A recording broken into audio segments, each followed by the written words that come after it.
Hi, this is Colette from Soul Life Loving. Because I've been clearing the mindsets and the thought patterns that go along with an old timeline or an older me that I've just cleared, but I've been on this now for about a month, and it's been really tough. And I really what I needed was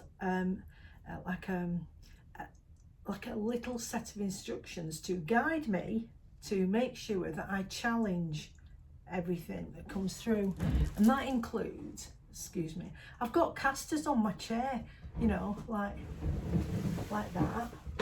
Oops. Because I'm too short for the table, you know, I'm down here on the table and I need to be up a little bit. Just so that I can do my art sitting down rather than standing up, because when I'm stood up over the table it gets my back, so I'm on casters. They keep moving. I'm such a fidget. Every time I fidget I move. Oh yes, right, back to the pattern. And so I thought what I'll do is so I said to my guide, you know, send me some things, some known things that I don't challenge, that I need to challenge, in such a way that I then have a template for challenging. And so one of the things that they sent me was Goldilocks and the Three Bears. I know, Goldilocks and the Three Bears. And so I thought, right, I'm going to zone this. I'm going to pick it apart, and that will give me enough impetus to be able to do that a little bit faster and a little bit quicker when I've got negative repetitive thinking or negative habitual thinking. And this is what I'm going to do. So Goldilocks and the Three Bears, and this is what I came up with. So the three bears are out, Mum, Dad and Baby Bear, and they're pottering around the forest having a forage or having a look and having a pee and a wee and a bit of a wash, and they're wandering out, and she comes into the cottage. Now when she comes in, Daddy Bear's porridge is boiling, Mummy Bear's porridge is not quite so boiling, and Baby Bear's porridge is just right. So they can't have been gone for long, because it will have had to come out the pan bubbling away and been put in the bowls, and then they've gone off. And this is the point in the story where I've accepted this story without thinking. So they've gone off. Presumably they're going to come back and their porridge is going to be perfect. Now the timeline is, she potters around, has a spoonful of each. Oh, that's too hot. Oh no, that's no, bit hot. Oh baby, oh this is nice. Gobble gobble gobble, eats. Gosh, I'm full of carbs and I want a nap. I think, oh, let's go up these ladders. I bet there's bedrooms up there.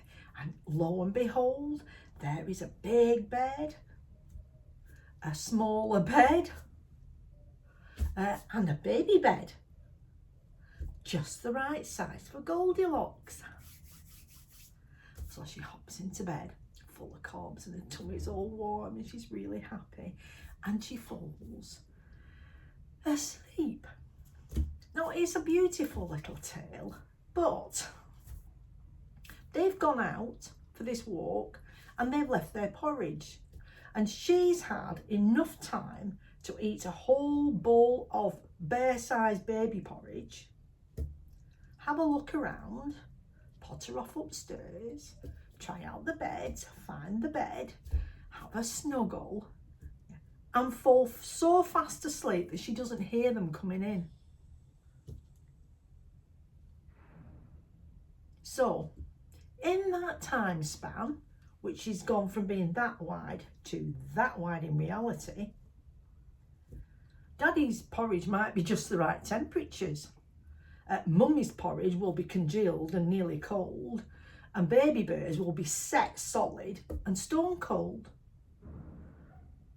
So how is that the right temperature for the bears? Well, I've never thought about it like that before. Why would that be ideal for them? Did they, because it doesn't say, did they actually go out knowing that the daddy bear would have a nice warm bowl, but mummy bear would have a tepid and it would be set on the top, and baby bears would be stone cold and set like solid, because that's what porridge does in a bowl? Is that what they want? They don't tell you in the story. They don't say, because bears are like. This story is just about Goldilocks. It's not about the 3 bears. They're just there as a foil.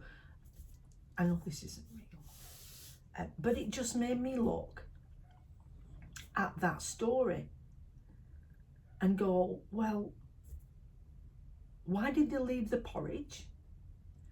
It's going to be stone cold when they get back, because the timeline is she's eaten it, toddled around, potted off upstairs, snuggled down, gone to sleep deep enough for her not to wake up when they come back, because they find her.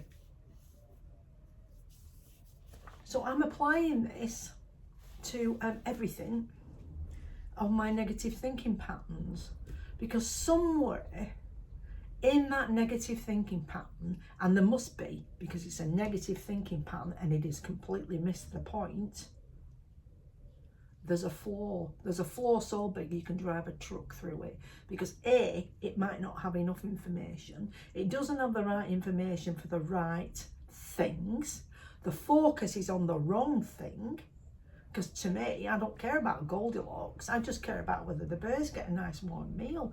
They might just come out of hibernation and they might be really, really hungry. It might be the first bowl of porridge. And yes, I can hear some saying, isn't that a little bit of overthinking? Well, underthinking is just as bad. So now that I can feel compassion for the bears, because why aren't they having cold porridge? But now that I've done that, sorry, I'm sewing curtains and there's pins everywhere. I'm going to apply that. So I have been applying it to different sorts of scenarios where I have accepted the totality of the story that is negatively plopped in my head, and which is rolling round on a treadmill. And as it does so, it makes a deep trench that gets deeper and deeper and deeper, until eventually I wonder why I've got so much ear pain. And it's because my head and my ears are banging on the side of the rut. And it really is time for a rethink. So that's my tale for today.